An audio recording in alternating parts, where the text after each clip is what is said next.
पन्ना police ने एक हत्याकांड का खुलासा करते हुए मृतक के बेटे ब्रजेंद्र पटेल को दुर्गापुर पश्चिम बंगाल से गिरफ्तार किया है। आरोपी ने इच्छा के विरुद्ध दूसरी शादी और जमीन विवाद के चलते अपने ही पिता की हत्या की थी।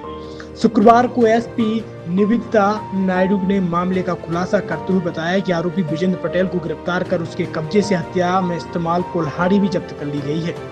कोतवाली थाना क्षेत्र के लड़हा गांव में 17 अगस्त की रात करीब 11:30 बजे यह वारदात हुई थी। फरियादी विद्या पटेल ने 18 अगस्त को रिपोर्ट दर्ज कराई थी कि उसके पति जगदीश पटेल घर के आंगन में सो रहे थे, तभी किसी व्यक्ति ने धारदार हथियार से उनके गले पर प्राणघातक वार किया और फरार हो गया।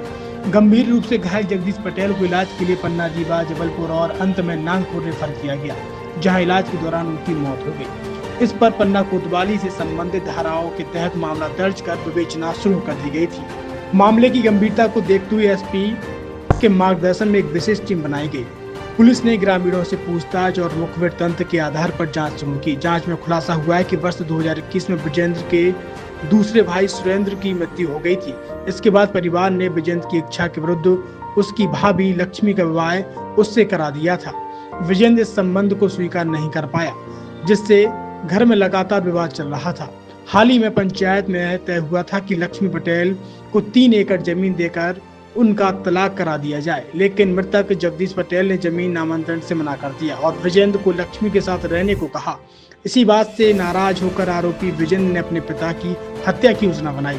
पूछताछ में आरोपी ब्रजेंद्र ने स्वीकार किया कि 17 अगस्त की रात करीब 11 बजे उसने घर से कुल्हाड़ी उठाई और पिता के सो जाने के बाद उनके गले पर वार कर दिया।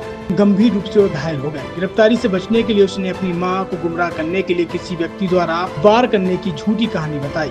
पिता की मृत्यु होने के बाद उसने पुलिस को गुमराह करने के लिए एक अन्य व्यक्ति का नाम भी झूठा लिखाया और 13वीं के पहले ही दुर्गापुर भाग गया था। 17 अगस्त की रात को ग्राम लाड़ा में जगदीश पटेल जी उम्र लगभग 55 वर्ष, उनका शव हमें बरामद हुआ, जिसको देखकर लगा कि धारदार हथियार से उन पर वार किया गया, जिस कारण उनकी मृत्यु हुई है। घटना दिनांक से पुलिस इसकी जांच में सूक्ष्मता से लगी हुई है और हमारा जो संदेही था वो पश्चिम बंगाल में उन्हीं का बेटा था, ब्रजेंद्र पटेल, उम्र 24 वर्ष। ब्रजेंद्र पटेल को पन्ना पुलिस पश्चिम बंगाल से गिरफ्तार करके लाई है और आज मात्र 1.5 माह में एक भूसे के ढेर में से एक सुई निकालने जैसे कार्य को पन्ना पुलिस ने सिद्ध करके दिखाया है।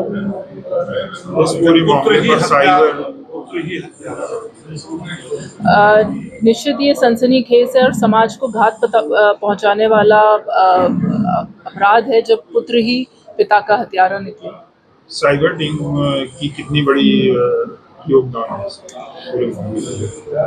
साइबर टीम का बहुत योगदान होता है ऐसे अपराधियों को चिन्हित करने में और टेक्निकल सपोर्ट देने में, ताकि हम अपराधी तक पहुंच पाएं। कितनी बड़ी सफलता है पुलिस के लिए? ये बहुत ही बड़ी सफलता है, क्योंकि जैसे मैं कह चुकी हूँ कि दीगर राज्य से एक आरोपी को ढूंढ के लाना, जहाँ की गलियों को हम नहीं जानते हैं, जहाँ के लोगों को नहीं जानते हैं, जहाँ पे आरोपी अपना भेष भी बहुत अच्छे से बदल के रह सकता है, वो बहुत बड़ी सफलता होती है पुलिस के लिए। टीम को पुरस्कृत करने की भी घोषणा? जी बिल्कुल, टीम का पुरस्कार होगा।